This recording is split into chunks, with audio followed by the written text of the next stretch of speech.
নমস্কার বন্ধুরা, আমাদের চ্যানেলে আপনাদের সবাইকে স্বাগত।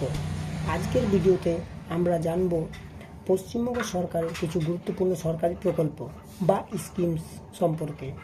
এই প্রকল্পগুলোর মাধ্যমে মহিলারা, ছাত্রছাত্রী, কৃষক এবং বেকার যুবকরা বিভিন্ন আর্থিক সাহায্য পেয়ে থাকেন। তাই ভিডিওটি শেষ পর্যন্ত দেখুন। কারা এই প্রকল্পের সুবিধা পায়? এক্সাম্পল স্কিমস: কন্যাশ্রী প্রকল্প, মেয়েদের পড়াশোনার জন্য সাহায্য। কন্যাশ্রী প্রকল্পের মাধ্যমে মেয়েদের পড়াশোনা চালিয়ে যেতে আর্থিক সাহায্য দেওয়া হয়।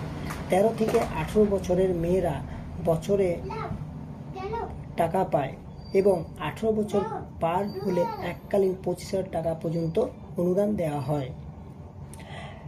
এরপর আছে লক্ষ্মীর ভাণ্ডার, মহিলাদের আর্থিক সাহায্য।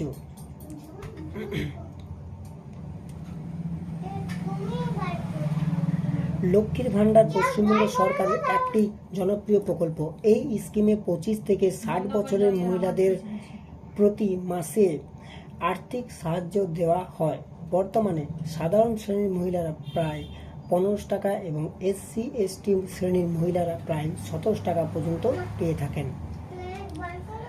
স্বাস্থ্যসাথী চিকিৎসার সুবিধা।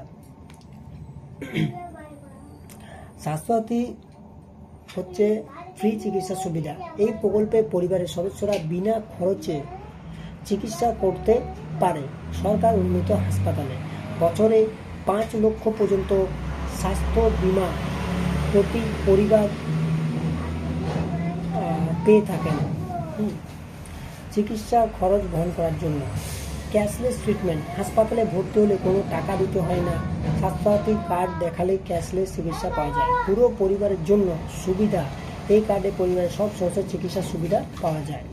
মহিলা সদস্যের নামে কার্ড, এই স্কিমে কার্ডটি পরিবারের মহিলার নামে দেওয়া হয় যাতে পরিবারের নারীরা বেশি ক্ষমতা পায়। প্রাইভেট হাসপাতালে চিকিৎসা, সরকারি হাসপাতালের পাশাপাশি অনেক প্রাইভেট হাসপাতালেও এই সুবিধা পাওয়া যায়। কৃষক বন্ধু, কৃষকদের সাহায্যের জন্য কৃষক বন্ধু প্রকল্পের মাধ্যমে কৃষকদের চাষের জন্য আর্থিক সাহায্য দেওয়া হয় এবং কৃষকদের মৃত্যু হলে পরিবারকে ক্ষতিপূরণ দেওয়া হয়। রূপশ্রী প্রকল্পে গরিব পরিবারের মেয়েদের বিয়ের সময় সরকার 25,000 টাকা আর্থিক সাহায্য দেয় যাতে পরিবারগুলোর উপর বিয়ের খরচের চাপ কমে। তো বন্ধুরা, এই ছিল পশ্চিমবঙ্গ সরকারের কিছু গুরুত্বপূর্ণ সরকারি প্রকল্প। যদি ভিডিওটি ভালো লাগে তাহলে লাইক, শেয়ার এবং চ্যানেলটি সাবস্ক্রাইব করতে ভুলবেন না।